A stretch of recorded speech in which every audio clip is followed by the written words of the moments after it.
Selamat datang kembali para petualang. Di video kali ini kita akan berpetualang selama 100 hari ke depan di Papua, Indonesia Timur.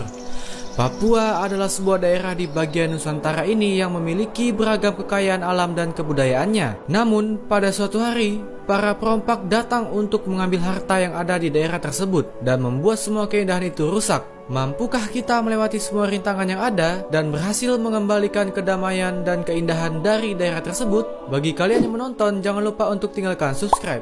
Karena 81% dari kalian yang menonton belum subscribe channel ini. Padahal satu subscribe dari kalian sangat berarti dan membuat gue lebih semangat untuk membuat video menarik lainnya. Ayo, tunggu apa lagi teman-teman? Buruan ambil posisi ternyaman kalian dan selamat menyaksikan.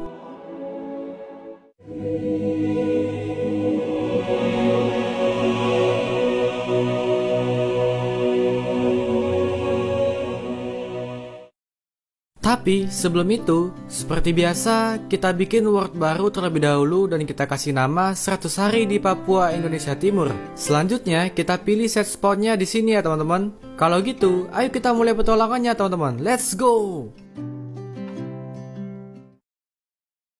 Pada waktu itu, perjalanan gue yang panjang terhenti pada sebuah pulau. Di depan sana, gue melihat ada sebuah tempat yang indah dan rindang. Jadi gue putuskan untuk berhenti di sana. Yah, kita sedang berada di tanah Papua yang indah dan subur alamnya. By the way, ini adalah sequel dari petualangan kita di seri Nusantara ya teman-teman. Jadi buat kalian yang nungguin kelanjutan dari Danau Toba, akan gue lanjut secepat mungkin. Yah, kenapa di tanah Papua bang? Ya, karena banyak dari kalian yang ketika gue minta pendapat, nah itu banyak dari kalian tuh yang request bikin di tanah Papua. Oh iya, disclaimer dikit ya teman-teman. Di petualangan kali ini gue nggak ada maksud untuk menyinggung pihak tertentu. Tujuan kita di tanah Papua ini adalah untuk memperlihatkan keindahan alam serta budaya yang terdapat di tanah Papua ini. Dan buat kita yang sedang menjalankan ibadah puasa di bulan suci Ramadan ini, semoga dengan menonton video ini ngabuburit kalian terasa lebih menyenangkan ya teman-teman ya. Sesampai di pulau ini, gue melihat sekeliling dan mengambil beberapa kayu dari pohon sekitar.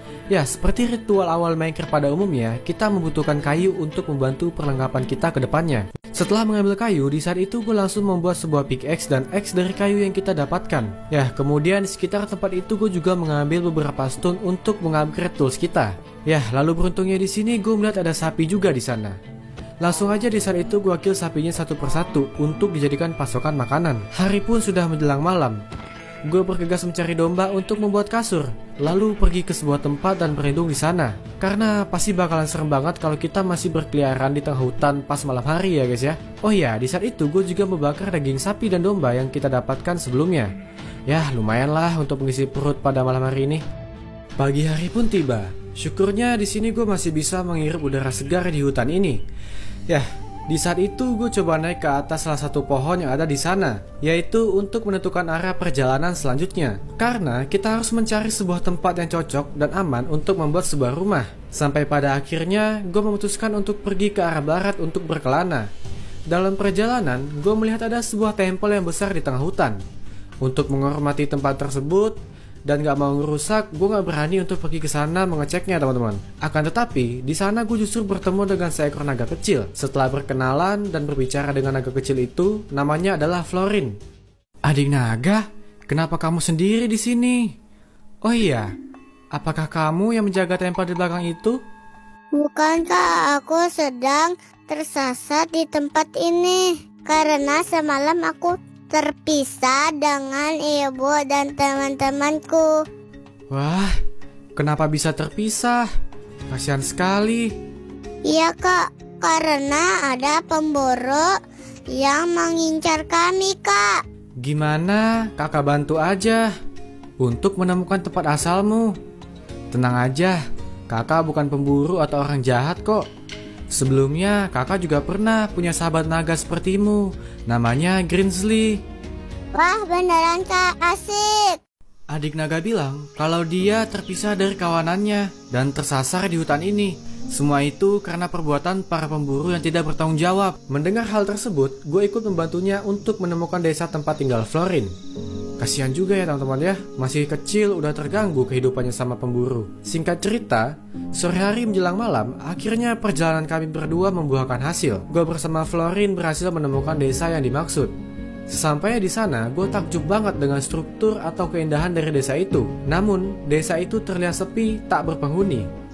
Mungkin karena adanya para pemburu, jadi mereka ada yang diculik dan ada juga yang berhasil kabur gitu kan, dan belum kembali ke desa. Ya, tapi keberadaan mereka masih belum tahu sampai sekarang ada di mana. Pada hari itu, malamnya gue menginap di desa tempat tinggal Florin. Ya, sekalian berjaga-jaga gitu kan, kalau pemburu itu datang lagi.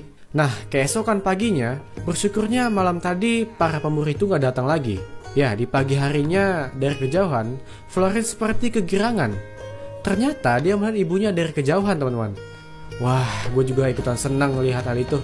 Ketika berbicara dengan ibu Florin tadi, dia bilang kalau warga di desa ini tuh banyak yang telah diculik, teman-teman. Tapi entah kemana mereka dibawa. Gue pun berjanji kepada Florin dan ibunya untuk mencari tahu mengenai hal tersebut. Misi pertama kita sudah selesai. Sekarang Florin bisa bersama ibunya kembali. Gua pun berpamitan ke mereka berdua lalu pergi meninggalkan desa itu. Ketika berkelana, tak sengaja gue melihat ada istana pasir kecil. Atau bisa dibilang ini benteng kecil gitulah teman-teman. Nah, di atasnya itu ada bendera merah putih yang melambangkan negara kita Indonesia tercinta ini. Gue juga menemukan beberapa chest di sana. Di dalamnya terdapat beberapa item yang bagus. Dan hokinya lagi, di sini gue berhasil mendapatkan 2 diamond di salah satu chest yang ada di sana. Gue pun melanjutkan perjalanan kembali. Kali ini gue berkelana untuk mencari tempat yang pas untuk kita membuat sebuah rumah. Di sebuah tempat, gue melihat banyak jaring laba-laba di depan sana. Saat ini gue belum berani pergi ke sana, teman-teman.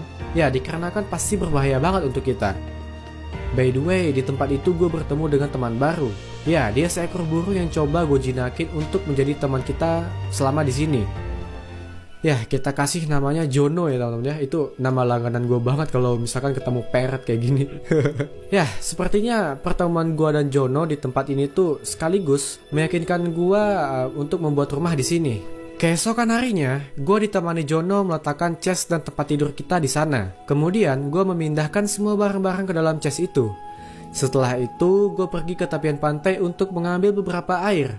Ya, kita butuh air ini untuk membuat Infinity Water. Soalnya, gue akan membuat farm sementara. Dan biar nggak bolak-balik juga sih kita untuk ambil airnya. Makanya gue bikin Infinity Water di sini. Nah, kemudian gue mencari bibit seed dari rumput yang tumbuh di sekitar. Dengan adanya wheat farm ini, pasokan makanan kita lebih terjamin ke depannya.